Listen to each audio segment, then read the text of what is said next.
Well, it looks like our good friends over at Retro Fighters is at it again, and they continue to change the game. See, I love the PlayStation line of systems. I always have, and one of the reasons has been the controllers. I prefer the PlayStation style controller. And like when they came out with their Defender controller, I thought this was fantastic, from everything from the PlayStation 1 all the way up through the PlayStation 5. It's beautiful because you can use the original dongle or you can use it with USB. Well, Retro Fighters, this is really cool. They're coming out with a new mini-sized controller they're calling the Mantis, and it is specifically designed for the PlayStation 4 and for PC. Let's give you a look. So Retro Fighters did send us this sizzle reel to kind of look through the different features and everything. I'm not going to play any music here, at least not from the video itself. I'll have the raw video or the original video linked down below. For actually, you know what I'll do? I'll put it up in the corner. There you go. Check it out right there. But we're going to go through this. I'm going to start and stop, and let's kind of take a look at some of the features. Now, one of the first things here, if you notice, is the kind of transparent coloring on the controller. Very, very intriguing to start. So do have your traditional sort of analog stick placements too. You've got your touchpad on the front, very similar to what the original had. Good looking D-pad, your square, triangle, circle, and cross buttons. That's panel a bit there. There you can see it's that kind of a crystal or a smoke or a transparent type case.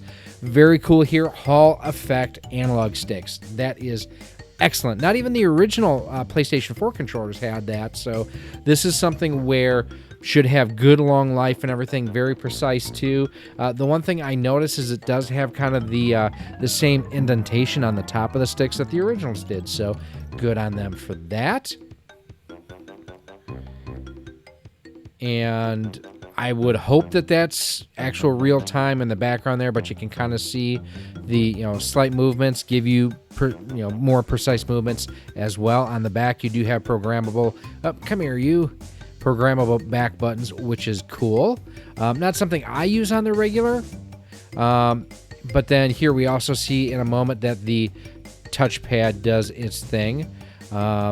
I need to stop hitting that. I need to hit the pause button instead. So Hall effect triggers as well. So not just the analog sticks, but the triggers as well. For me, huge racing game fan, so I am looking forward to that. And then if you look kind of this part here, you see the switch. That's for your travel limiters. So let's hit play again. That looks like Little Big Planet, I think. And then there talks about the adjustable trigger stops for short and long pulls. So you can go ahead and do that.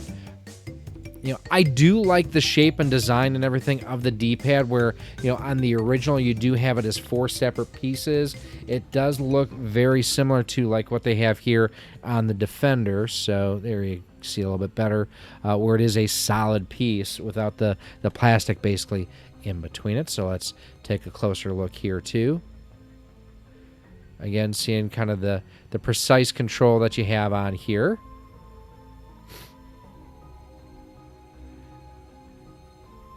And it looks like that's about it. So let's go ahead. I'm going to just let it play through as I kind of talk about it a little bit here then as well.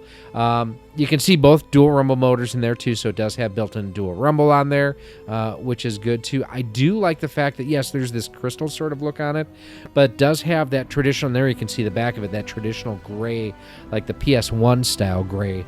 Definitely looks cool. That, for me, that's actually the style I prefer myself. Racing games, I can see having that adjustable trigger stop being a huge advantage for me. And then just the overall design aesthetic, I think, is one of those things that just, it looks like it's very well thought out. There have been other manufacturers who have come out with like small or squatty or shorty type controllers. This, while being smaller, more compact, I don't feel like my hands are going to have like that claw sort of feel as I'm playing it. It feels like it's, kind of taking this and just slimming it down. It's not shrinking it. It's making it more efficient in its industrial design where, even looking at the Defender, I mean, this is a chunky controller. This is not a thin controller by any stretch of the imagination. And I think the reason behind that is talking to Robert over the years, like, he loves the Xbox controllers. He just does. He loves the Nintendo Switch Pro controller. He does. And he kind of went, not that he was using that as a basis, but you can see the influence that those controllers have had on everything from the Brawler 64 forward to the Hunter, forward to the Defender, where this truly is, a really different design, but it still feels like the same family as what these are. I, for one, am really looking forward to seeing what this does for racing game. I know I keep saying that, but having that adjustable trigger stop on the back for racing games, I'm excited for. And even for like platformers like Spider-Man, I could see this being really good for Spider-Man. I really think the Mantis is a home run, and I think for people who don't like, the size of the original DualShock controller, or even wanted something a little bit different here than what the Defender was, I think it's really going to deliver something that will appeal to a lot of different people. I love the fact, too, that Hall effect sensors, so durability should not be an issue. The fact that it is compatible with PS4 and PC. The one thing that they don't address directly, but I'm thinking it should be the case, is PS5 compatibility, because you can use the DualShock 4 with some games on the PS5. Basically, if you're playing backwards compatible games from the PS4 or from the PS4 on the PS5. So I think you'll have some compatibility with PS5. How much so, that's yet to be determined. The fact that you do have trigger stops as well, so you can kind of fine-tune the travel on the triggers as well. The back buttons, not a huge thing for me, but I know that there are a lot of people that love them some back buttons. I've just never gotten into it. I don't know why. I just haven't. The D-pad, I have to say that their D-pads continue to get better and better and better, and this one is okay. The one on their Xbox Maverick is really, really good, and I'm hoping that what we see on the Mantis is like what the Hunter had as well. The LED indication bar that's going to have on the face of it, I like that with the touchpad. Motion sensors, it's not anything that, like, PlayStation has kind of gotten away from motion sensing. The 6-axis was kind of the peak, and it went way down real quick on there. So I don't know how much you're going to get use out of it, but it's there. The fact that you have both X input and D input on there, again, I'm a PlayStation console game player. That's more for you guys using emulators on PC, so that'll be something interesting there. Does have your rumble support and a built-in speaker too. So as much as I love this controller, I am really looking forward to testing out the Mantis. And I've got to say, that gray color is sexy as hell. I am really digging the way that kind of has the original PlayStation 1 sort of design aesthetic to it. Now, I have seen other smaller, like mini-type controllers for the PlayStation in years past. I think Hori is the one that's made them most recently, kind of a blue one that's kind of like that. This, to me, looks to be a lot more comfortable, better laid out, and just more logically, like, this is something I could see myself using. And it's something, quite honestly, for my youngest or even my wife, with smaller hands. It may be something that really suits their needs. Now, I do love the fact that this is going to be something that will be coming in August of 2024, so we are not going to have to wait a whole long time. Now, it's one of those that you do have the two colors, the crystal and the gray. It'll be available directly through Retro Fighters, and I've also had word that Ryan over at Castlemania Games, that's right, the castle is back. Ryan will have these available as well, so make sure you go ahead, hit him up, give him a follow, subscribe to his newsletter, because when they are available, he will let you know on there. Make sure you follow him on all the socials too. I'll have links to that down below. Out of the box, you're going to get the controller itself, quick start instruction manual, and a USB charge cable.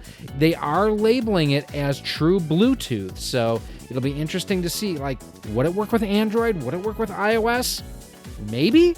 I think it's one of those that they focus primarily on the PlayStation 4 side of things to begin with. PC is just, a gimme, and then the other systems from there. Would it work with the Switch? I don't know. You know what we're going to do when we get our hands on one of these? We're sure as heck going to try it, that's for sure. make sure you do me a favor. Hit that subscribe button so when we do have our full-blown review of this live, you are informed and kept up to date. And, I mean, for me, August can't get here soon enough. I'm going to be at the Utah Retro Game Swap, or Game Expo. I've changed the name. Sorry, guys. They changed the name. So, beginning of August, I'll be there. This will be coming out in August and a whole lot more. So, I am super excited to see this. Let me know what you think down in the comments. Is this something you would pick up?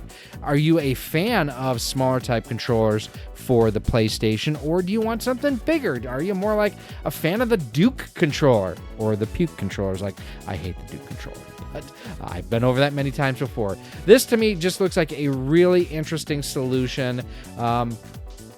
So many quality of life improvements here.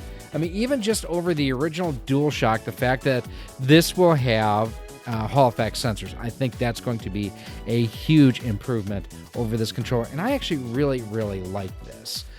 So above and beyond that, you know, small in size, big in features, all the hyperbole that you could give this, you know, I'm probably going overboard a little bit, but I am very excited for this. Let me know what you think down in the comments. If you want to check out some of the other videos that we've done, like our review on the Defender controllers, I'll have those linked for you in the upper corner here. Make sure you check them out. I'm sure you'll find something here really cool.